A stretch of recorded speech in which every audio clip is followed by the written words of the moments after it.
आज हम लोग अष्टावक्र गीता के दूसरे अध्याय के 8 नंबर श्लोक की चर्चा करेंगे। इसमें राजा जनक जो है अपना अनुभव बता रहे हैं कि आत्मज्ञान होने के बाद वो कैसा महसूस कर रहे हैं। तो ये श्लोक इस प्रकार है। प्रकाश मेरा निज रूप है, मैं उससे अलग नहीं हूँ। जब संसार प्रकाशित होता है तब वह मेरे प्रकाश से ही प्रकाशित होता है। तो ऐसा राजा जनक अपना अनुभव बता रहे हैं। उनको आत्मा का ज्ञान हो गया है और अपने स्वरूप में स्थित हैं। तो अपना जो स्वरूप बता रहे कि प्रकाश मेरा निज स्वरूप है। जो आत्मा है उसको चेतन स्वरूप बताया गया है, प्रकाश स्वरूप बताया गया है। और जिसके प्रकाश से सारा संसार प्रकाशित हो रहा है, जिसके चेतनता से सारे संसार में जो है हलचल है, गतिविधि है। या ऐसा आप देखते हैं कि जो चुंबक होती है, तो जो चुंबक के आसपास जो लोहे होते हैं, चुंबक के कारण उसमें चुरपुर होती है, हलचल होती है। ऐसे ही हमारे शरीर में जो भी क्रिया हो रही है, आँख देख रहा है, कान सुन रहा है, मुख बोल रहा है, प्राण आ रही जा रही है, सब आत्मा के सत्ता के कारण ही है। और वो बता रहे कि प्रकाश स्वरूप है। अब बता रहे जब संसार प्रकाशित होता है तब वह मेरे ही प्रकाश से प्रकाशित होता है। इसमें एक स्वामी भोले बाबा ने अष्टावक्र गीता का दोहे के रूप में भी लिखा हुआ है। उसमें ये दोहे में ऐसा बताया गया है कि जैसे मैं शरीर को प्रकाशित करता हूँ, वैसे सारे संसार को भी प्रकाशित करता हूँ।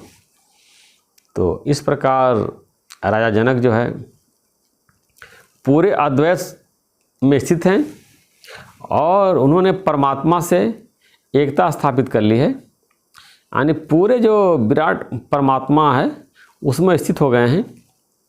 और जो उनका अलग अस्तित्व था, जो अहंकार या देहाभिमान कह लीजिए या मैं कह लीजिए, मेरा कह लीजिए, वो सब खत्म हो गया है और एक प्रकार से ब्रह्मलीन हो गए हैं। जैसे कि बोलते कि निर्वाणा एक शब्द आया है कि निर्वाण को प्राप्त कर लिया है। यानी कि जो विराट चेतना से अपना अलग अस्तित्व बना करके हम लोग सब लोग बैठे हुए हैं, वो उनका अस्तित्व जो है ख़त्म हो गया था और उसी परमात्मा के स्वरूप हो गए हैं।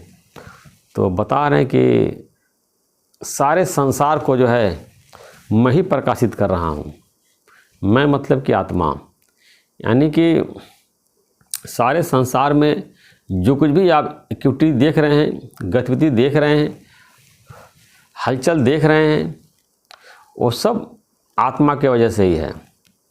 इस प्रकार जब हमको ज्ञान होता है तो ज्ञान होने के बाद जो है हमारी सारी संसार से एकता स्थापित हो जाती है। अब एक अपना अनुभव हम बता रहे हैं कि अब देखिए इस हाड़ मांस में के शरीर में हड्डी है, मांस है, मल है, मूत्र है और इसमें जीवात्मा रहता है। जैसे मैं हूँ, इसमें आत्मा जैसे है, शरीर का स्पर्श नहीं कर रहा है। यानी कि अब देखिए किसी की मृत्यु होती है तो आत्मा कब निकली, यानी आकाश से भी सूक्ष्म है, निकल जाती है और फिर शरीर में आती है, जाती है। कोई इस चर्म आँखों से नहीं देख सकता है। यहाँ तक कि मैं इस शरीर में होते हुए भी इस शरीर को स्पर्श नहीं कर रहा हूँ। जो मेरा स्वरूप है, अब देखिए शरीर में तो खून भी है, मांस भी है, हड्डी है, मलमूत्र है, लेकिन कोई भी मुझको टच नहीं कर रहा है। जब ऐसा आत्मज्ञान हो जाएगा तो आप महसूस करेंगे कि मैंने शरीर को धारण किया है, मैं शरीर में हूँ और शरीर में स्थित होते हुए भी शरीर मुझको स्पर्श नहीं कर रहा है और मैं शरीर का स्पर्श नहीं कर रहा हूँ। इतना सूक्ष्म, निराकार और चेतन आत्मा का स्वरूप है। लेकिन ऐसा ज्ञान तभी होगा जब हमारा चित्त निर्मल हो जाएगा। जब तक चित्त में मलिनता है, काम है, क्रोध है, लोभ है, इच्छा है, वासना है, मैं है, मेरा है, तू है, तेरा है, पूरा संसार भरा पड़ा है, तो आत्मा का कभी हम अनुभव नहीं कर सकते हैं। भगवान ने गीता में बताया है कि मारे सारे संसार में हूँ, मैं सारे शरीर में सारे संसार में हूँ, फिर भी मैं किसी को स्पर्श नहीं कर रहा हूँ।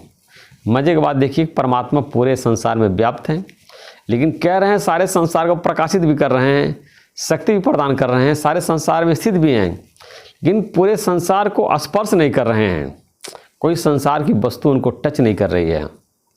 या जितने संसार के प्राणी शरीर में हैं, अपने को देहाभिमान के कारण मैं मान लिया है और शरीर मान करके आ रहे हैं, जा रहे हैं, सारी क्रिया कर रहे हैं, लेकिन वो शरीर में होते हुए भी हर व्यक्ति उस शरीर का स्पर्श नहीं कर रहा है।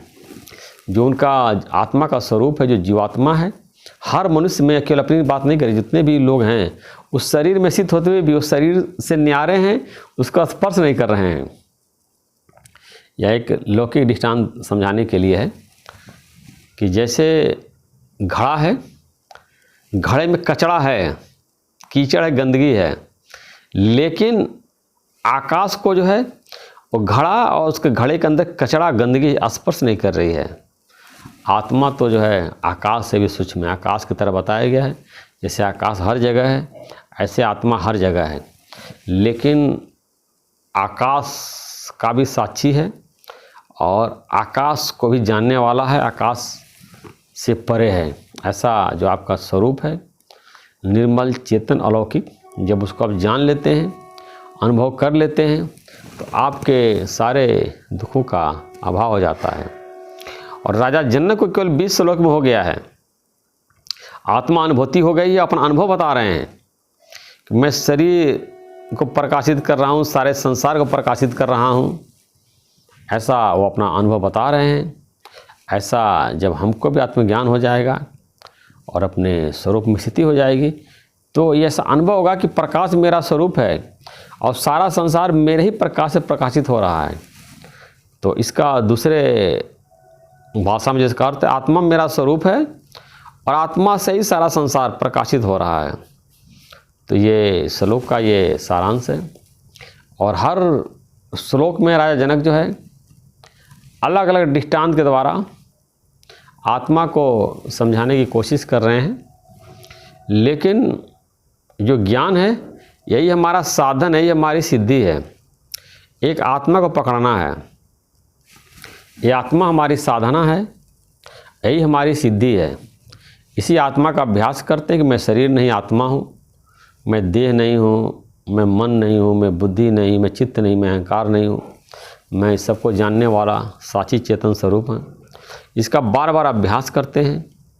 इसका अभ्यास करने से हमको आत्मा का अनुभव नहीं हो जाता है, लेकिन जो हमारे अंदर चित्त जड़ ग्रंथि पड़ी हुई है, वो गांठ धीरे धीरे जो है वो कटती है। जैसे लकड़ी का बहुत मोटा बोटा होता है, धीरे धीरे आरी से काटते हैं तो कट जाता है। एक तरफ गुरु पकड़े रहता है, एक तरफ शिष्य पकड़े रहता है, दोनों लोग काटते हैं तो लकड़ी का बोटा कट जाता है। इसी प्रकार जो गुरु का वचन है, ज्ञान है, जब शिष्य उसको सुनता है, उसको विचार करता, मनन करता है, उसका अभ्यास करता है और उस पर चलने की कोशिश करता है, तो धीरे धीरे जो है उसका देह अभिमान चला जाता है, चित्त जड़ ग्रंथि उसकी नष्ट हो जाती है और अपने स्वरूप का उसको अनुभव हो जाता है। लेकिन ये ज्ञान अधीरज का नहीं है कि हमको आत्मा का अनुभव क्यों नहीं हो रहा है। हमने अष्टावक्र गीता पढ़ लिया, भागवत गीता पढ़ लिया, एक वशिष्ठ पढ़ लिया, उपनिषद पढ़ लिया, सारे वेद शास्त्र पढ़ लिए, आत्मा का अनुभव नहीं हो रहा है। आत्मा का अनुभव तभी होगा जब हमारे मन से मैल निकल जाएगा। मन का जो मैल है, काम की इच्छा, क्रोध जो है भरा पड़ा, लोभ भरा पड़ा है, ये सारी जब अंदर से पूरी कचरा गंदगी जो हमारी साफ़ हो जाती है, तो आत्मा जो है प्रत्यक्ष प्रकाशित हो जाता है। जैसे राजा जनक को प्रकाशित हो गया है, अपने आत्मा का अनुभव कर रहे हैं और अपना अनुभव जो है गुरु को बता रहे हैं कि मेरा ऐसा ये स्वरूप है। अपने स्वरूप का ये वर्णन कर रहे हैं। इस 25 श्लोक में अपना वो अनुभव बताएंगे कि आत्मा का ज्ञान होने के बाद जो है कैसा उनको अनुभव हो रहा है। एक एक श्लोक में करके वो अनुभव बता रहे हैं। उसको श्लोक के माध्यम से लिखा गया है हमारे लिए कि हम इसको, किसी ने संग्रह किया है कि हम इसको जो है पढ़ करके, सुन करके, समझ करके और अभ्यास करके और इसी गृहस्थ में संसार का सारा कार्य करते हुए राजा जनक तो राजा थे, राजा को कितना बड़ा कार्य करना होता है, कितने सारे विभाग उसको देखने होते हैं, उनको आत्मज्ञान हो गया। तो हम तो राजा इतना कार्य नहीं कर रहे हैं, छोटा मोटा ही हमारे पास कार्य है। तो हम लोग भी अभ्यास करके इस मात्र ज्ञान को प्राप्त कर सकते हैं और जो है अपने सारे दुखों से छूट सकते हैं।